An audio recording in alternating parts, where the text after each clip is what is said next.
হযরত আলী কোথায়? বলে আব্বা জান, আজকে রাতের বেলায় আপনার জামার সঙ্গে আমার ইসলাম নিয়ে কিছু কথা কাটাকাটি হয়েছিল, তাই তিনি আমার ঘর ছেড়ে বিছনা ছেড়ে কোথায় যেন চলে গেছে, কিন্তু খোঁজ খবর তো জানি না। আমার নবীজি বললেন, মা গো, এটা তুমি কি করেছো মা? কিন্তু তোমার ঘর থেকে তোমার স্বামী চলে গেছে মা, আজকে তোমার ঘরের উপরে কোনো রহমত নাজিল হয় নাই মা গো। যতটুকু যা কথা হয়েছে সব দোষ তুমি মাথার উপরে চাপিয়ে নাও মা, তোমার স্বামীর একটা দোষও তুমি দিও না, স্বামীর দোষ দেওয়া ভালো না। তুমি শিগগির চলে যাও, তোমার স্বামীর নিকটে চলে যাও, স্বামীর কাছ থেকে ক্ষমা চেয়ে নাও, মাপ চেয়ে নাও মা গো। দুনিয়ার মধ্যে মাপ না চাইলে ওরে আল্লাহ তোমার মাপ করবে। জোরে বলে হে আমার মা বোনেরা, হযরতে ফাতেমা তখন পর্দা করিয়া ধীরে ধীরে হাঁটতেছেন। হাঁটতে হাঁটতে দেখে একটা মসজিদের মধ্যে হযরত আলী শুয়ে আছেন। মসজিদের দরজায় যে সালাম দিলেন, সালামের দেয়া সালাম যখন দিলেন, হযরত আলী সালামের জবাব দিলেন। সালামের জবাব দিয়ে দেখেন হযরতে ফাতেমা যাইয়া স্বামীর দুইটা পাও জড়াইয়া ধরলেন। জড়াইয়া ধরে বলে, স্বামী, রাতের বেলা যা ঘটনা ঘটেছে গো স্বামী, সমস্ত অপরাধ আমার, আমি সমস্ত অপরাধ নিয়ে নিলাম, সমস্ত দোষ আমার, আপনার কোনো দোষ কোনো অপরাধ নাই স্বামী গো। এক্ষুনি আপনি আমাকে ক্ষমা করে দেন, মাফ করে দেন। ক্ষমা না যতবেলা করবেন না, আপনার পাও দুইটা আমি ছাড়বো না। জোরে বলে সুবহানাল্লাহ। হযরত আলী বলেন, হে ফাতেমা, হে নবীজির কলিজার টুকরা, কিন্তু তুমি হলেন বিশ্ব নবীর কলিজার টুকরা, আদরের দোলানি, কিন্তু তুমি হলে বিশ্ব জগতের নারীদের সরদারনি। কিন্তু বিবি, আমি হলাম একটা সাধারণ মানুষ, কিন্তু তুমি আমার কাছে কেন নবীর কলিজার টুকরা হ্যাঁ আমার পাও জড়ায় ধরলে? কেন আমার কাছে ক্ষমা চাইতেছো? কিন্তু আমার তো তোমার কাছে ক্ষমা চাওয়া উচিত। হযরতে ফাতেমা বললেন, স্বামী গো, কেমন কথা বললেন? আমি যদি বিশ্ব নবীর কলিজার টুকরা হই, আমি যদি জান্নাতের সরদার হয়ে থাকি, স্বামী গো, আমি হলাম আপনার স্ত্রী, আর আপনি হলেন আমার স্বামী। সুবহানাল্লাহ। যতই আমি নবীর মেয়ে হয়ে থাকি, যতই আমি জান্নাতের সরদারি হয়ে থাকি, যতই আমি বিশ্ব জগতের নারীদের সরদারি হয়ে থাকি, কারণ আপনি আমার স্বামী। কথা বোঝাতে পারতেছি কথা? কারণ যতই আমি ধনীর মেয়ে হয়ে থাকি, যতই আমি কোটিপতির মেয়ে হয়ে থাকি, কারণ আপনি আমার স্বামী। কথা বলেন, স্বামীর খেদমতে নারীর জান্নাত, আর স্বামীর একটা কথাই নারীর জান্নাত। সুবহানাল্লাহ। কথাটা বলেছেন কে? ঘোষণা দিয়েছেন কে? আল্লাহ রাসূল ঘোষণা দিয়েছেন। আর আল্লাহ রাসূলের ঘোষণার মধ্যে কোনো মিথ্যা আছে? কথা বলেন। আল্লাহর নবী বসে আছেন, যখন হযরতে ফাতেমা এমন কথা বললেন, হযরতে আলী সঙ্গে সঙ্গে ওরে ফাতেমার কপালে একটা চুম্বন লাগাইয়া দিলেন। দুইজনা মিলে মহব্বতের সঙ্গে বাড়িতে ঢুকে গেল। আল্লাহর নবী বসে আছে। আল্লাহ রাসূল বললেন, মা গো, আজকে যে ঘটনা ঘটেছে আর কোনোদিনও যেন এমন ঘটনা না ঘটে। ও মা, যদি স্বামীর আগে যদি কোনো নারী মৃত্যু বরণ করে, মা, ওরে যতবারে নারী খারাপ হোক, ওরে স্বামী যদি একবার বলে, ও আমার বিবি ভালো ছিল, আমার বিবি আমার কত যত্ন করতো, খেদমত করতো, যদি একবার বলে আল্লাহর কাছে, ওই সেই নারীর স্বামীর একটা কথাই তিন নারীর কবর জান্নাত হয়ে যাবে। জোরে বলে সুবহানাল্লাহ। সেই স্বামীর মনে কষ্ট তো যাবে। কথা বলেন, স্বামীর আগে আমি যাব, এটা কোনো গ্যারান্টি আছে? যাবো না, গ্যারান্টি আছে? গ্যারান্টি নাই। যদি যাই, যে নারী স্বামীর মনে কষ্ট দেয়, দুঃখ দেয়, এমন স্বামীও আছে, মৃত্যুবরণ যদি করো আগে, কয় কেউ মরেছে নাই, বাঁচেছে। কথা বলেন না কেন? হ্যাঁ, যদি কষ্ট দেন আপনি মৃত্যুর পরে যদি আগে মারা যান, সেই স্বামী কি বলবে? মনটা তার কি হয়, যে মরেছে না, এই বাস, কারণ আমার ঘরে অশান্তি ছিল। কথা বলেন, স্বামী স্ত্রীর মহব্বত বড় মহব্বত, মা বাবা ছেড়ে স্বামী। কথা বলেন, খোড়া হলেও অন্ধ হলেও স্বামী। তাহলে স্বামীর খেদমতে নারীর জান্নাত, আর স্বামীর একটা কথাই নারী জান্নাতি হয়ে যাবে। সুবহানাল্লাহ আলহামদুলিল্লাহ লা ইলাহা ইল্লাল্লাহ, সুবহানাল্লাহ আলহামদুলিল্লাহ লা ইলাহা ইল্লাল্লাহ, কালিমা লা ইলাহা ইল্লাল্লাহ, কালিমা লা ইলাহা।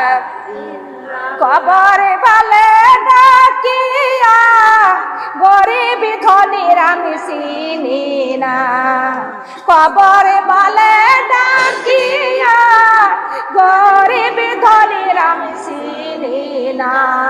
নেক আমল না থাকলে বান্দা হব দোজখের বিছানা, নেক আমল না থাকলে বান্দা হব দোজখের বিছানা। কালিমা লা ইলাহা ইল্লাল্লাহ,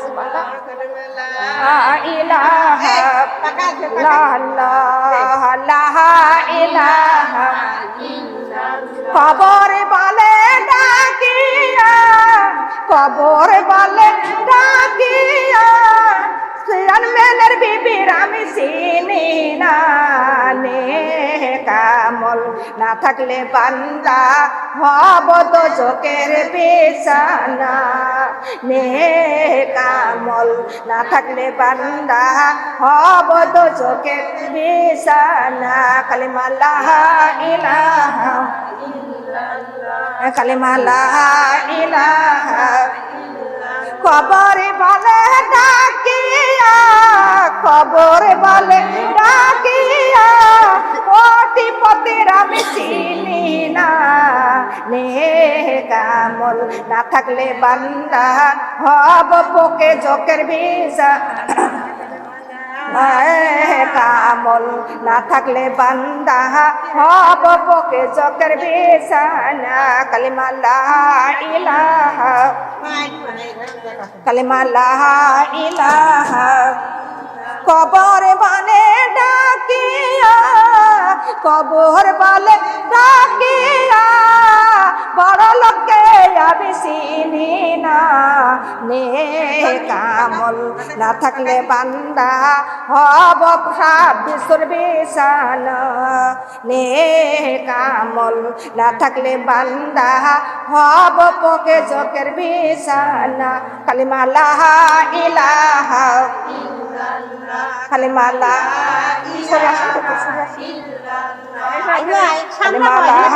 ইলাহা আল্লাহ, সুবহানাল্লাহ লা ইলাহা। কবর বলে ডাকিয়া, কবর বলে ডাকিয়া জমিদার কেউ চিনি না। নেক আমল না থাকলে বান্দা হব ডাইরের বিছানা, নেক আমল না থাকলে বান্দা হব ডাইরের বিছানা।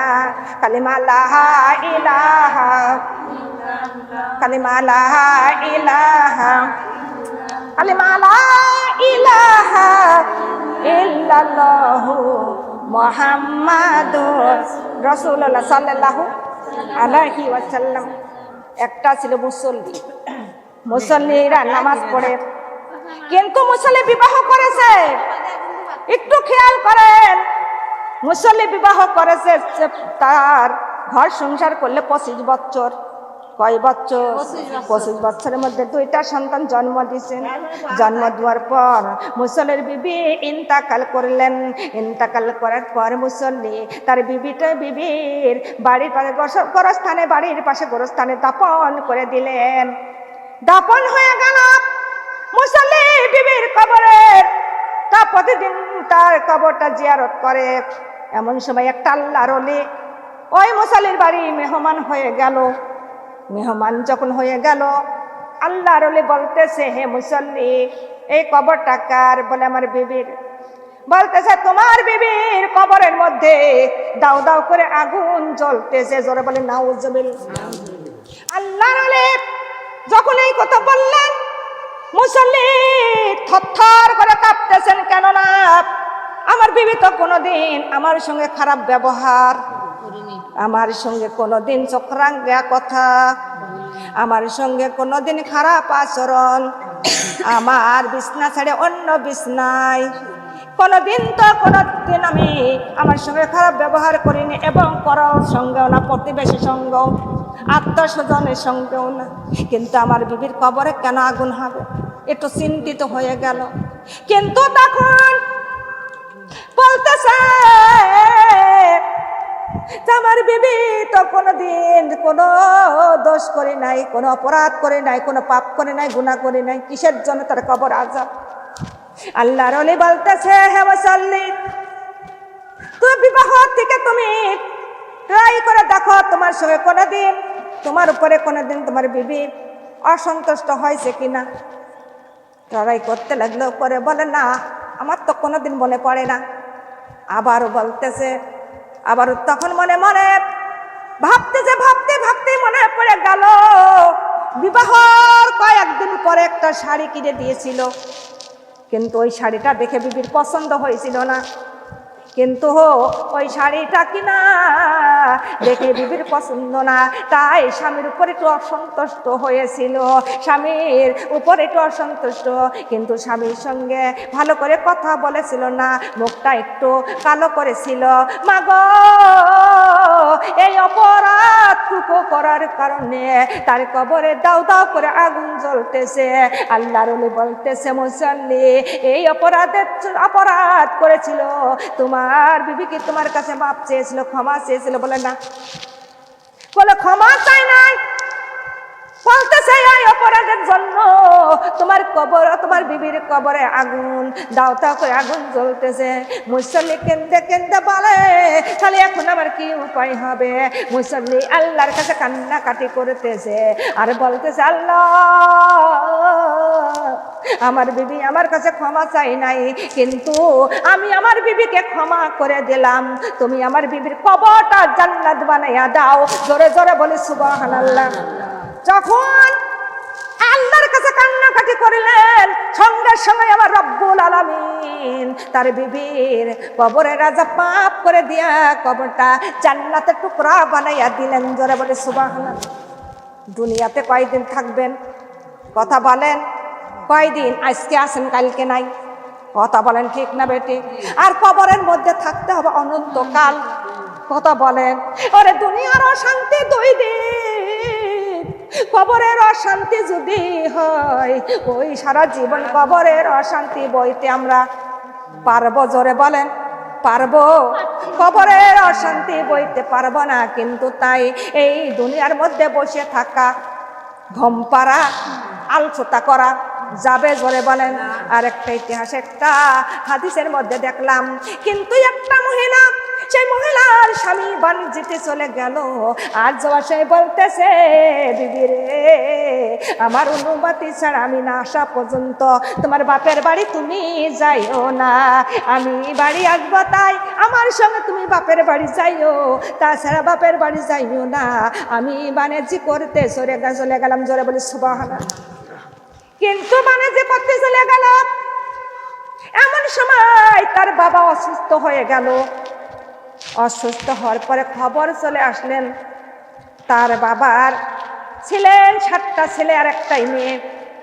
মেয়ের কাছে খবর আসতে লাগলো, মেয়ে কারোর সঙ্গে দেখা দেয় না এবং বলতেছে, আমি যেতে পারবো না, বাবা যতই অসুস্থ হোক না কেন আমি যেতে পারবো না, কারণ আমার স্বামীর হুকুম। কার হুকুম? কথা বলেন। বাবা বলতেছে, ছোট বড় ভাই বড় সন্তানের বলে, ওর সন্তান, তোমার বোনকে আমি নিয়ে আসো, তোমার বোনকে নিয়ে আসো, কিন্তু ও ছাড়া আমি আমার মেয়ে ছাড়া বাঁচবো না, আমি একটা তাকে দেখতে যাই। বড় ভাই চলে গেল, যে বোন বোন বলে ডাক দেয়। ওরে বোন পর্দার আড়ালেতে বলে, ভাই কি হয়েছে? বলে, বাবা অসুস্থ, তোমাকে দেখতে চাইতেছে। বলে, ভাই রে, চলে যাও, আমার স্বামী ছাড়াই আমি যেতে পারবো না। জোরে বলে সুবহানাল্লাহ। একে একে 7টা ভাই আসলেন, কোনো কথাই গেল না। 7 ভাই যখন চলে গেল, তারপরে বাবা ইন্তেকাল করলেন, মৃত্যুবরণ করলেন, মৃত্যুর সংবাদ চলে আসলেন। কিন্তু মৃত্যু সংবাদ যখন আসলেন, তাও বাবার মরা মুখ দেখতে গেলেন না, কারণ স্বামীর হুকুম। কার হুকুম জোরে বলেন? স্বামীর হুকুম। বাবার কাপন দাপন হয়ে গেল। তার 2-1 দিন পরে স্বামী বাড়িতে ফিরলেন। বাড়িতে ফেরার পরে কিন্তু স্বামীর কাছে কান্নাকাটি করতেছে। স্বামী বলতেছে, তুমি এত কান্নাকাটি করতেছো কেন? কি হয়েছে? বলে, স্বামী গো, বাবা মারা গেছে। বাবার শেষ দেখাটাও আমি দেখতে পারলাম না, কারণ আপনার আদেশ, আপনার হুকুম আমি মেনে চলেছি, আমি যাই নাই। স্বামী বলেন, কেন তুমি যাও নাই? আমি নাই বলেছি, তুমি কেন গেলে না? বলেন, না না, আপনার কোনো ফোন নাই। তখন কি কোনো ফোন ছিল? কোনো ইন্টারনেট কিছুই ছিল না। কোথায় গেছে খোঁজ খবর জানি না, কিন্তু আপনার হুকুম ছাড়া আমি তো যেতে পারবো না। কিন্তু এমন সময় তার স্বামী তার বিবিকে সঙ্গে করে নিয়ে সেই মার বাড়ি চলে গেল। মার বাড়ি যাওয়ার পরে ওই কবরের স্থানে চলে গেল, যে বাবার কবরের পাশে যে কাঁদতেছে। এমনই কান্না কাঁদতেছেন, কাঁদতে কাঁদতে ওরে মেয়েটা অজ্ঞান হয়ে পড়ে গেল। পড়ে যাওয়ার পর কিছুক্ষণ পরে জ্ঞানটা ফিরে গেল। জ্ঞান ফিরে গেল যখন, সবাই কান্নাকাটি করতেছে, কেননা আরে এমন মেয়ে যে বাবার মরা মুখ দেখতে আসলেন না, পারলেন না কারো হুকুমে। কথা বলেন, স্বামীর হুকুম মানেছে। কিন্তু তখনই অজ্ঞানের মধ্যে জানতে পারলেন, বাবা ডাকে দিয়ে বলে, সন্তানের তোমার স্বামীর কথা শোনা, স্বামীর হুকুম মানার কারণে ওরে আমার কবরটা যে জান্নাতের টুকরা হয়ে গেছে। জোরে জোরে বলে সুবহানাল্লাহ। ও আমার সন্তান, তুমি কান্দিও না, তুমি আমাকে দেখতে পারবা, কিন্তু আমার কবরটা ফুলের বাগান হয়ে গেছে। আমি জান্নাতের, আমার কবরটা জান্নাতের পরিণত হয়ে গেছে। জোরে জোরে বলি সুবহানাল্লাহ। কার কারণে? জোরে বলেন। সন্তানের কারণে। কার কারণে? সন্তানের কারণে। কারণ সন্তান স্বামীর হুকুম মানেছে। স্বামীর হুকুম মানে তার বাবার না দেখার কারণে তার বাবার কবরটা জান্নাত হয়ে গেছে। বাবার কবরের আযাব আল্লাহ মাফ করে দিয়েছেন এই সন্তানের কারণে। জোরে বলি সুবহানাল্লাহ। সন্তানের কারণে মা বাবার কবরটা জাহান্নামের আগুন হয়ে যায়, আবার সন্তানের জন্য মা বাবার কবরটা জান্নাতের টুকরা হয়ে যায়। জোরে জোরে বলি সুবহানাল্লাহ।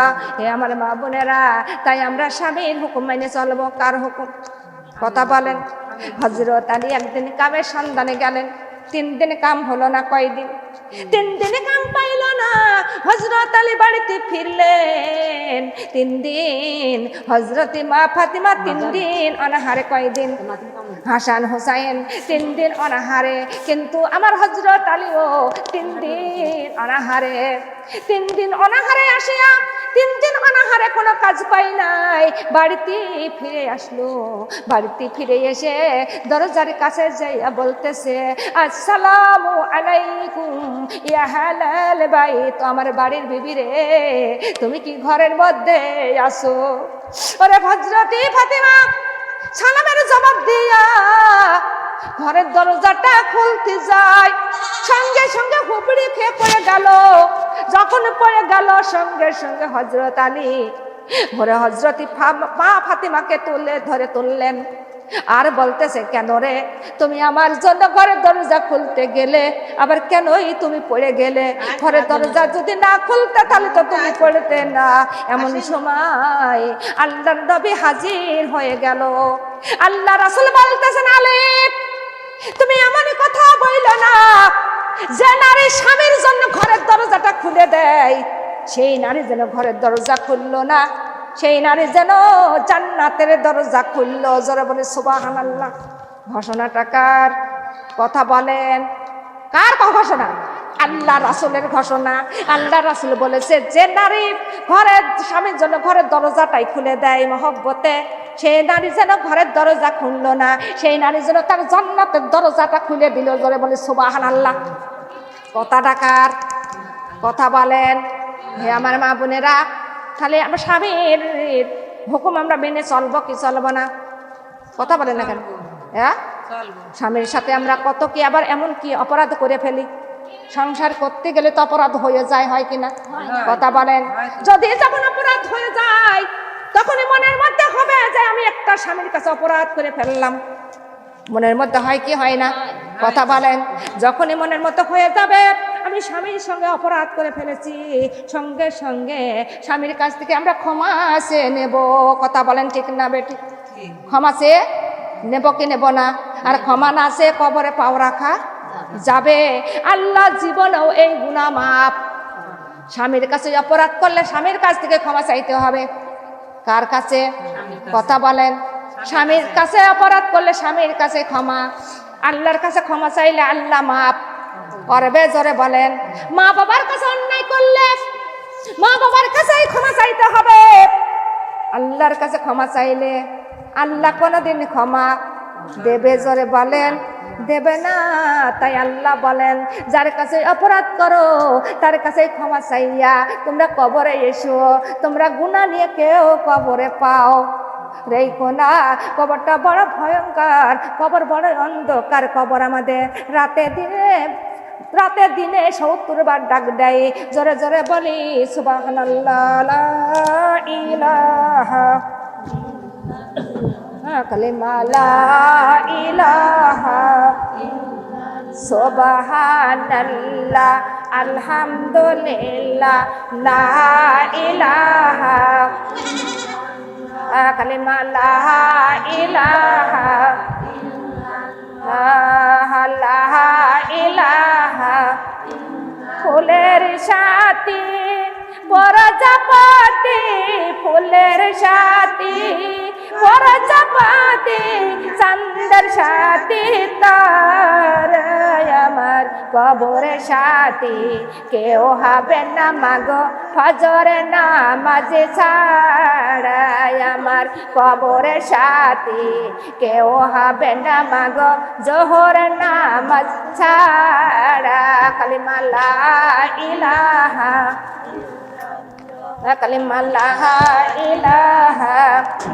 ফুলের সাথী প্রজাপতি, ফুলের সাথী প্রজাপতি, চাঁদের সাথী তার। আমার কবরের সাথী কেউ হবে না মাগো আসর নামাজ ছাড়া। আমার কবরের সাথী কেউ হবে না মাগো মাগরিবের নামাজ ছাড়া। কালিমা লা ইলাহা কালিমা লা ইলাহা। ফুলের সাথী প্রজাপতি, ফুলের সাথী প্রজাপতি, চাঁদের সাথী তার। আমার কবরের সাথী কেউ হবে না মাগো ঈশার নামাজ ছাড়া। আমার কবরের সাথী কেউ হবে না মাগো ফরজের রোজা ছাড়া। কালিমা লা ইলাহা কালিমা লা ইলাহা। ফুলের সাথী প্রজাপতি, ফুলের সাথী প্রজাপতি, চাঁদের সাথী তার। আমার কবরের সাথী কেউ হবে না মাগো কোরআন হাদিস ছাড়া। আমার কবরের সাথী কেউ হবে না মাগো দান খয়রাত ছাড়া। কালিমা লা ইলাহা কালিমা লা ইলাহা কালিমা লা ইলাহা ইল্লাল্লাহু মুহাম্মাদুর রাসূলুল্লাহ সাল্লাল্লাহু আলাইহি ওয়াসাল্লাম। আলহামদুলিল্লাহ রাব্বুল আলামিন বলেন, ইউরাফুল মুজরিমুনা বিসিমাহুম ফায়ুখাযু বিন্নাওয়াতি ওয়াল আকদাম। আমার আল্লাহ তাআলা অপরাধীদের বুকের আকৃতি দেখিয়াই চিনতে পারবে, তাদের মাথার চুল পাও ধরিয়া টানিয়া হেঁচড়ায়া হাজির করবে। জোরে বলে নাউজুবিল্লাহ। আল্লাহর চোখকেও ফাঁকি দিতে কথা বলেন। অন্তরের খবর কেউ না জানলেও কে জানে, মনের খবর কে জানে। হে আমার মা বোনেরা, আল্লাহ বলতেছেন হাজিহি জাহান্নামুলাতি ইউকাযিবু বিহাল মুজরিমুন। আল্লাহ তখন বলবে, হাই সেই দোজখ, যা অপরাধীরা বিশ্বাস করত। কি করত? জোরে বলেন, অবিশ্বাস করত। তখন দেখাবে যে হাই সেই দোজখ, যা অপরাধীরা অবিশ্বাস করত। আল্লাহ বলেন, আল্লাহ বলতেছেন ইয়াতুফুনা বাইনাহা ওয়া বাইনা হামিমিনান। আল্লাহ তাআলা ওই দোজখের ফুটান্ত গরম পানির মাঝখানে ওই অপরাধীর ছেড়ে দেবে। সেখানে তারা ছুটাছুটি করবে, ঘুরবে, পাবে না এক কিনার, পাবে না। কথা বলেন, কোন কিনারা আছে? কে সাহায্য করতে পারবে? অপরাধী সে কিডা? কিসের অপরাধ? কথা বলেন। অপরাধীরা যারা স্বামীর কথাই মানে না, তারাও একটা অপরাধ। কথা বলেন। যারা নামাজ পড়ে না সেও অপরাধ। যারা হলো মানসিরটা মারে ধরে খায়, কথা বলেন। তাহলে অপরাধকে বুঝতে পারতেছেন, কিন্তু তাদের ওই গরম পানির মাঝখানে ছেড়ে দিবেন, ছুটাছুটি করবে। মা গো একটু চিন্তা করে দেখো, টকমগে গরম পানির মধ্যে যদি একটা তাজা প্রাণী একটা যদি ছেড়ে দেওয়া হয়, কেন কেমন অনুভব? কিন্তু কেমন অনুভব? ওই পানির মধ্যে সারা শরীরের গোস্তা খুঁজে খুঁজে পড়ে যাবে, কিন্তু আবার জীবিত করা হবে। হাজার হাজার বার জীবিত, হাজার হাজার বার আপনার আবার মৃত্যুবরণ করবে ওই পানির মধ্যে। তারা চিল্লা চিল্লি করলেও কোনো লাভ হবে? কেউ সাহায্য করতে পারবে? কেউ আমাদের সাহায্য করতেও আসবে না। লা ইলাহা ইল্লাল্লাহ।